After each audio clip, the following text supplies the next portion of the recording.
तो हमने ये समझा कि ब्रीदिंग और रेस्पिरेशन दो अलग चीज है, ठीक है। इसमें कार्बन डाइऑक्साइड का छोड़ना, ऑक्सीजन का लेना, और इसके लिए अलग सिस्टम है। फाइन, यहाँ तक आपको समझने में कोई दिक्कत, कोई डाउट? चलिए अब हम आगे बढ़ते हैं। आगे हमें समझना पड़ेगा कि हम तो मल्टी सेलुलर ऑर्गेनिज्म है, तो हमारे में एक सिस्टम होना चाहिए ये प्रक्रिया, सांस लेने की प्रक्रिया को करने के लिए। तो जिस सिस्टम के द्वारा ये क्रिया होती है उसे हम रेस्पिरेटरी सिस्टम बोलते हैं, उसे हम श्वसन तंत्र या फिर रेस्पिरेटरी सिस्टम बोलते हैं। तो आपके रेस्पिरेटरी सिस्टम के क्या क्या ऑर्गन्स है, क्या आप हमें बताइएगा? सबसे पहले आपका क्या है? नासिका, वेरी गुड, नासिका। इसके अलावा कोई पार्ट है क्या? ट्रैकिया।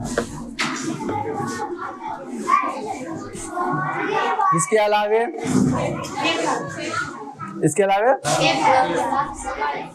फेफड़ा। इसके अलावा फेफड़ा। इसके अलावा आप लोगों के पास क्या सांस लेने का अंग नहीं है? है? तो अब बताइए क्या क्या अंग है इन लोगों के पास? नहीं है। आप लोग बताइए, आप लोगों के पास भी नहीं है? है? बताइए क्या क्या है, इतना आप जानते हैं? नासिका, ट्रैकिया, फेफड़ा, इतना ही है क्या? इतना ही है? अच्छा ठीक है, कोई बात नहीं, इतना ही है, हम भी मान लेते हैं कि इतना ही है, ठीक है। अब डस्टर कहाँ गया? डस्टर दीजिए आप मुझे। मैं आपको एक डायग्राम के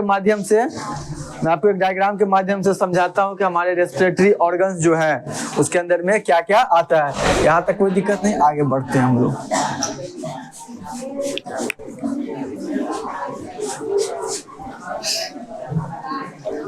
मेरा डायग्राम थोड़ा कमजोर है तो बेसिकली एडजस्ट कीजिएगा।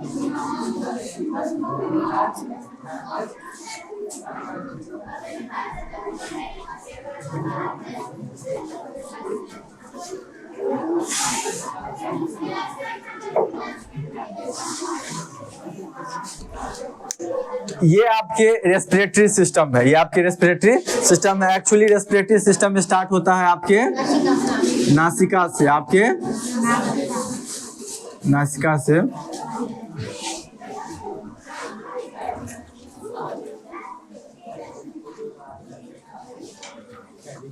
आपके नासिका से एक्चुअली ये स्टार्ट होता है रेस्पिरेशन, ठीक है। तो जैसे बाहर में ऑक्सीजन है, हमने ऑक्सीजन लिया। एक्चुअली क्या आप सिलेक्टिव है, क्या आप ऑक्सीजन ही लेते हैं?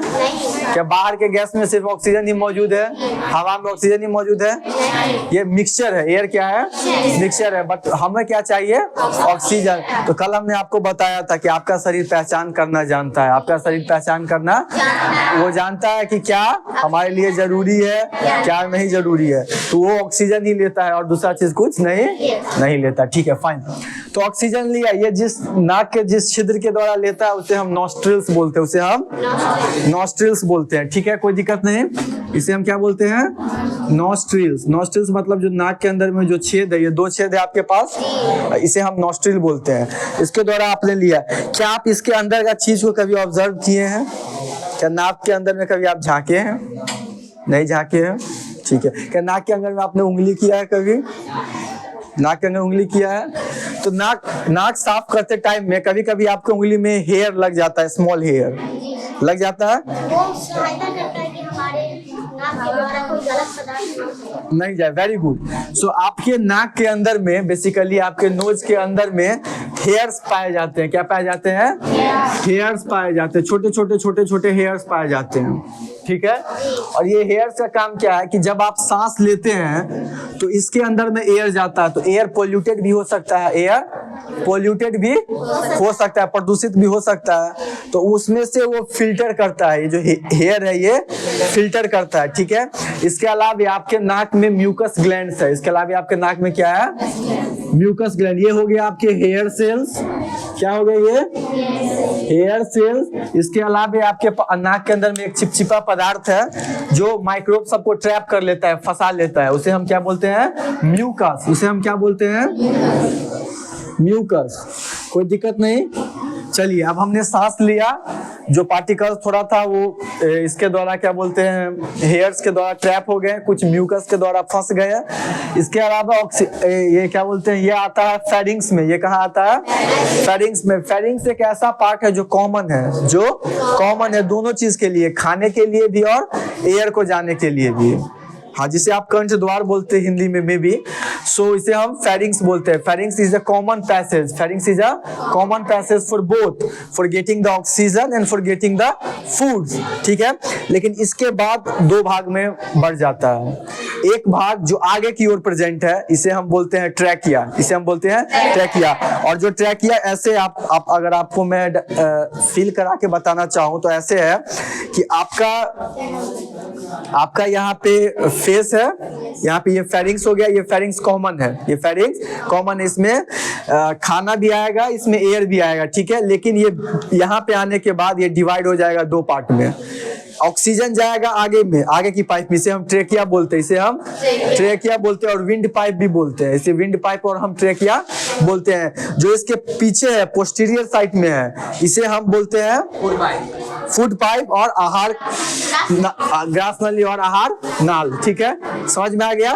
तो हमेशा याद रखिए कि ट्रेकिया आगे की ओर है और इसके पीछे क्या है? Food pipe. और फूड पाइप के पीछे क्या है?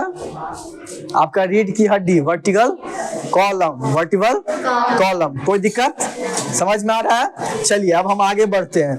हमने समझा कि ऑक्सीजन हमने लिया, ये फेरिंग्स कॉमन पैसेज है, इसके बाद दो भाग में डिवाइड हो जाता है। तो एक भाग जो मैंने अभी नहीं दिखाया इसके पीछे है, जिसे हम क्या बोलते हैं? Food pipe.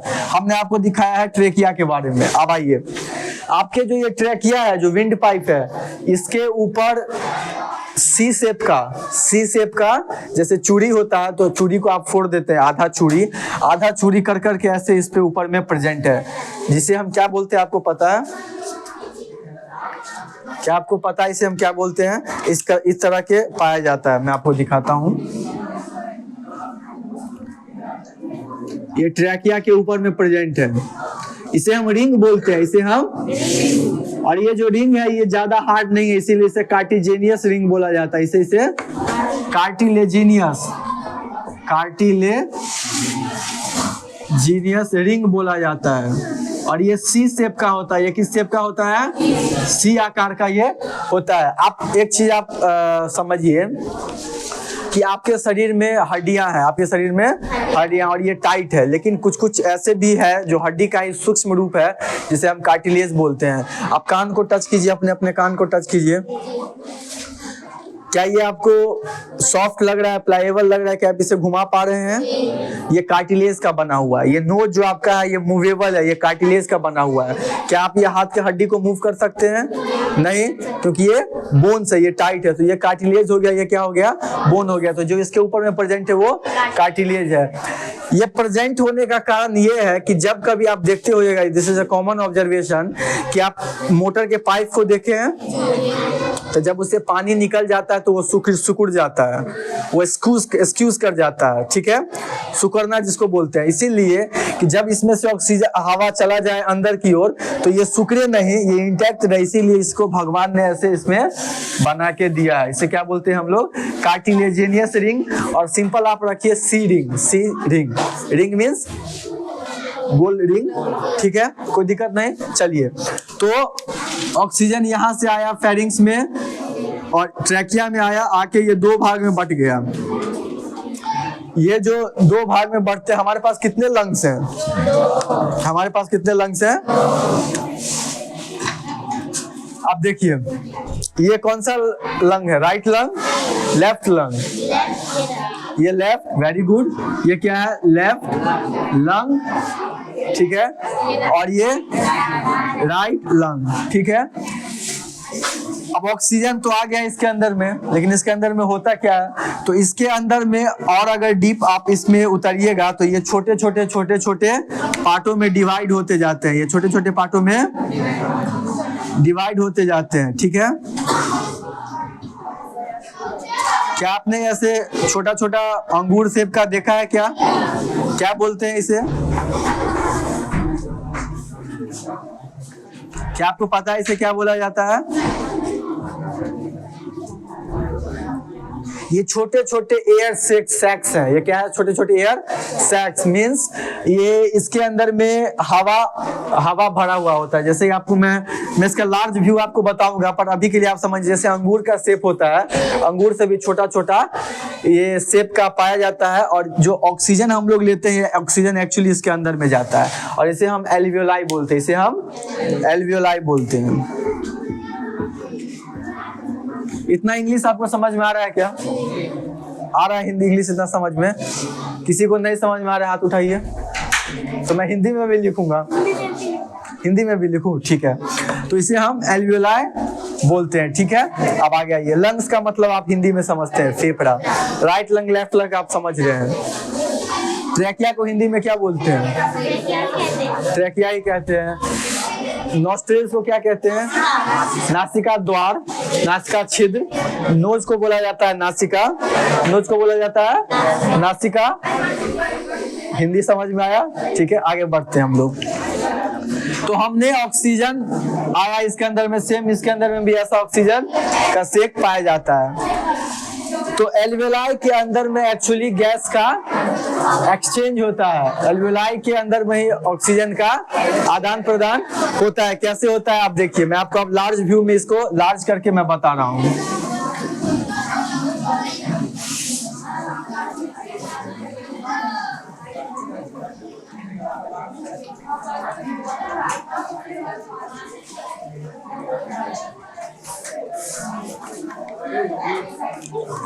ये आपके ये जो एल्वियोलाई है, एक एल्वियोलाई को मैंने लिया है, मैंने उसे बड़ा करके मैं आपको बता रहा हूँ। ये जो एल्वियोलाई के ऊपर में आप देख रहे हैं, ये एक तरह का सेल है। ये क्या है? एक तरह का सेल है। और ये सेल के माध्यम से एल्वियोलाई अपने कार्य करते हैं। ये सेल के माध्यम से एल्वियोलाई अपने कार्य करते हैं। तो हमने देखा कि सेल के इसके अंदर में क्या आया है?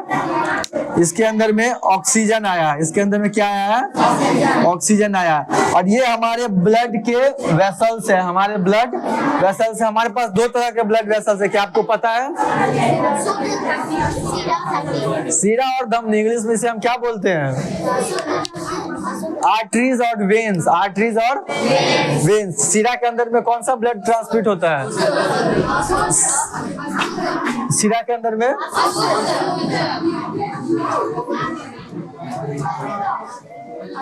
इसे हम वेन्स बोलते हैं। अगर सीरा के अंदर में डीऑक्सीनेटेड ब्लड, अशुद्ध ब्लड जला रहा है, तो इसे हम वेन्स बोलते हैं। और अगर शुद्ध ब्लड किसके? धमनी।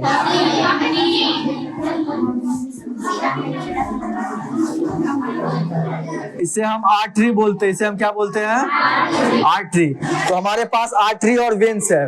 तो आप एक बात समझिए कि शरीर में जब हम नॉर्मली अभी सांस नहीं ले रहे हैं, ठीक है, ऑक्सीजन हमारे अंदर में मौजूद है। ऑक्सीजन गया कुछ से शरीर के हर एक पार्ट को भोजन की आवश्यकता है। आपके शरीर के हर एक पार्ट को भोजन की आवश्यकता है। तो ये जो भोजन पहुंचाने का कार्य है, ये कौन करते हैं? ये कौन करते हैं? एक्चुअली आपके अंदर में एक ब्लड। Very good. ब्लड के माध्यम से आप शरीर के किसी भी पार्ट को काटिएगा तो उसमें से ब्लड निकलेगा। निकलेगा। तो क्या आप केस काटते हैं तो ब्लड निकलता है? नहीं निकलता है। तो साइंस में ऐसा है कि कुछ कुछ चीजें हैं जो मेजोरिटी के साथ होता है। जो मेजोरिटी चीजों के साथ होता है उसे ही हम मान के चलते हैं। लेकिन कुछ कुछ एक्सेप्शंस भी है। कुछ कुछ एक्सेप्शंस भी है।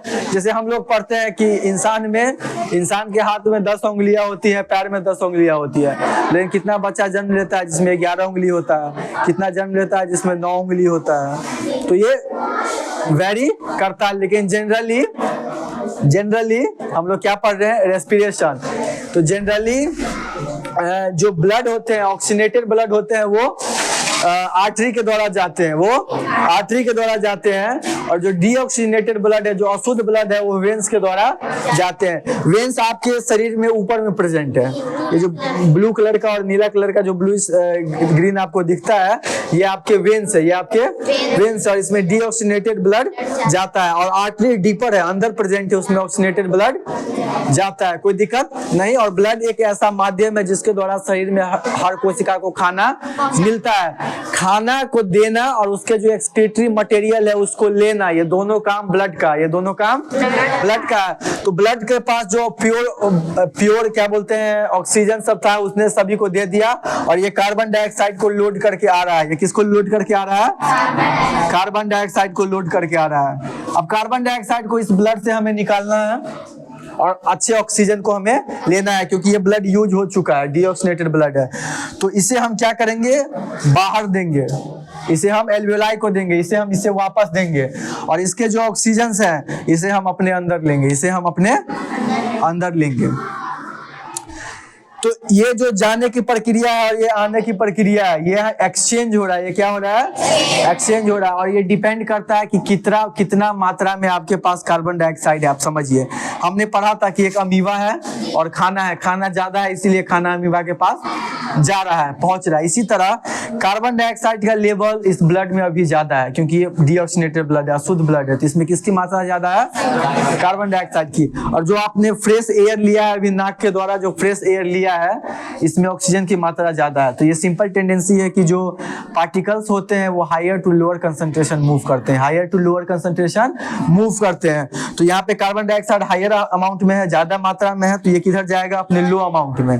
ऑक्सीजन यहाँ पे हायर अमाउंट में है, तो ये कहाँ जाएगा? अपने लो अमाउंट में। समझ में आ रहा है? कोई दिक्कत नहीं? तो ऐसे गैस का क्या होता है? एक्सचेंज होता है। अब जो हमने ऑक्सीजन लिया, ये ऑक्सीजन हमारे एक स्पेशल ब्लड सेल्स के साथ ज्वाइन कर जाते हैं, जिसे हम हीमोग्लोबिन बोलते हैं, जिसे हम हीमोग्लोबिन बोलते हैं। हीमोग्लोबिन लाल रंग का एक पिगमेंट है, लाल रंग का एक पिगमेंट है। तो इस पे 1 ऑक्सीजन, 2 ऑक्सीजन, 3 ऑक्सीजन, 4 ऑक्सीजन। एक हीमोग्लोबिन में 4 ऑक्सीजन बाइंड कर सकते हैं, एक हीमोग्लोबिन में 4। और ये हीमोग्लोबिन जाएगा आपके किडनी के पास, ठीक है, आपके किडनी के पास। ये आपके पास जाएगा आपके हार्ट के पास, ये जाएगा आपके हार्ट के पास, ये जाएगा आपके ब्रेन के पास, ठीक है, आंख के पास, नाक, मतलब शरीर के जितने भी ऑर्गन है जहां जहां खाने की आवश्यकता है सबके पास ये ऑक्सीजन लेके जाएगा। तो ये प्रक्रिया है किस चीज की? रेस्पिरेशन की। एक बार फिर हम इसे बस जस्ट रिवाइज क्विकली करते हैं। आप इसे याद रखें, ये लेक्चर सारे यूट्यूब पे अपलोड हो रहे हैं, मैंने ऑलरेडी एक अपलोड कर दिया है। आप लोगों को क्या मेरा चैनल का नाम पता है? नहीं पता है? पता है? जिसको पता है वो एक दूसरे को शेयर कर लीजिए, मैं लिख देता हूँ। चैनल का नाम है क्लिनिकल केयर इनसाइट्स। तो मेरे पास उतना भी समय नहीं है कि मैं आपके लिए नोट्स बनाऊं, मेरा भी एग्जाम नजदीक आ रहा है तो मैं प्रिपरेशन में हूँ। तो आप क्या करते कीजिए कि आप जो यहाँ पे पढ़ते हैं ये वीडियो मैं एडिट करके वहाँ पे अपलोड करता हूँ, तो आप जाइए उस वीडियो को देखिए और रोक के आप नोट्स बनाइए। वहाँ पे रोक के आप वीडियो को रोक के मैं जो बोल रहा हूँ, जो बोर्ड पे लिखा है उससे आप नोट्स बनाइए, ठीक है। अब आप बड़े हो गए, जैसे आप कोई एक शब्द हो गया, जैसे मैं कोई शब्द बोल रहा हूँ, जैसे रेस्पिरेशन बोल रहा हूँ, तो मैंने इसके बारे में बोर्ड पे डिफाइन नहीं किया है कि व्हाट इज रेस्पिरेशन, बट मैंने ये आपको बताया है। तो आप ये वर्ड अगर रेस्पिरेशन लिख के अपने नोट्स में लिखते हैं और आप अगर गूगल करते हैं कि रेस्पिरेशन क्या होता है, तो जो मैं बोल रहा हूँ वहाँ पे आपको वो चीज मिल जाएगा, वहां से आप वो लिख सकते हैं, ठीक है, कोई दिक्कत नहीं। चलिए हम लोग जल्दी से इसको रिवाइज करते हैं कि हमने पढ़ा क्या। हमने पढ़ा कि हम मल्टी सेलुलर ऑर्गेनिज्म है, हम मल्टी सेलुलर ऑर्गेनिज्म है, और हमारे शरीर के अंदर में जितनी भी क्रियाएं होती है सभी क्रिया करने के लिए अलग अलग सिस्टम प्रेजेंट है, अलग अलग तंत्र प्रेजेंट है, मौजूद है, ठीक है। तो हमने कल डाइजेस्टिव सिस्टम का बात कर लिया, आज हम बात कर रहे हैं रेस्पिरेटरी सिस्टम का। हमने पढ़ा कि रेस्पिरेशन और ब्रीदिंग ये दो डिफरेंट चीज है, रेस्पिरेशन और ब्रीदिंग दो डिफरेंट चीज है। ब्रीदिंग का मतलब सिर्फ सांस लेना छोड़ना, बट रेस्पिरेशन का मतलब सांस लेना, उस सांस लेते के बाद एक्सचेंज करना, फिर कार्बन डाइऑक्साइड को देना और फिर कार्बन डाइऑक्साइड को छोड़ना। ये सारी प्रोसेस क्या कहलाती है? श्वसन। और इस श्वसन में जो सिस्टम मदद करते हैं उसे हम श्वसन तंत्र और रेस्पिरेटरी सिस्टम बोलते हैं, उसे हम रेस्पिरेटरी सिस्टम बोलते हैं, कोई दिक्कत नहीं। इसके बाद हमने पढ़ा कि रेस्पिरेटरी सिस्टम कुछ कुछ ऑर्गन से बना हुआ है, स्टार्टिंग फ्रॉम योर नोज, फिर आपके फेरिंग्स, फेरिंग्स के बाद ट्रैकिया, ट्रैकिया के बाद ये दोनों लंग्स में जाते हैं और लंग्स के बाद ये कहाँ जाते हैं, एल्वियोलाई में। हमने एल्वियोलाई को बड़ा करके देखा, हमने एल्वियोलाई को बड़ा करके देखा, हमने पाया कि इसमें ऑक्सीजन की मात्रा ज्यादा है और कार्बन डाइऑक्साइड की मात्रा कम है। वही हमारे जो ब्लड है जो यूज हो चुके हैं शरीर के द्वारा, इसमें कार्बन डाइऑक्साइड की मात्रा ज्यादा है और ऑक्सीजन की मात्रा कम है।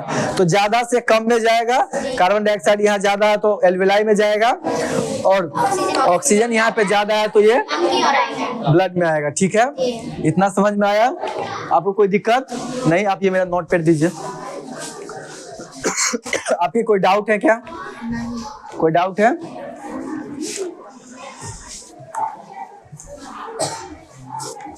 ठीक है, हमने इतना पढ़ा, आपको कोई डाउट नहीं? आप समझ रहे हैं? ठीक है, अब हम नेक्स्ट क्लास में पढ़ेंगे कि जो इस ऑक्सीजन हमने ले लिया, अब ये कहाँ आ गया है, हमारे ब्लड में। ऑक्सीजन हमने ले लिया, हमारे ब्लड में ऑक्सीजन आ गया है। अब ये ऑक्सीजन हमारे शरीर में कैसे कार्य करता है, ये ऑक्सीजन हमारे शरीर में कैसे कार्य करता है, ये हम पढ़ेंगे कल। इसके अलावा हम पढ़ेंगे कि ये बेसिकली हमारे हार्ट से रिलेटेड, ये हमारे हार्ट से रिलेटेड है। कोई दिक्कत नहीं?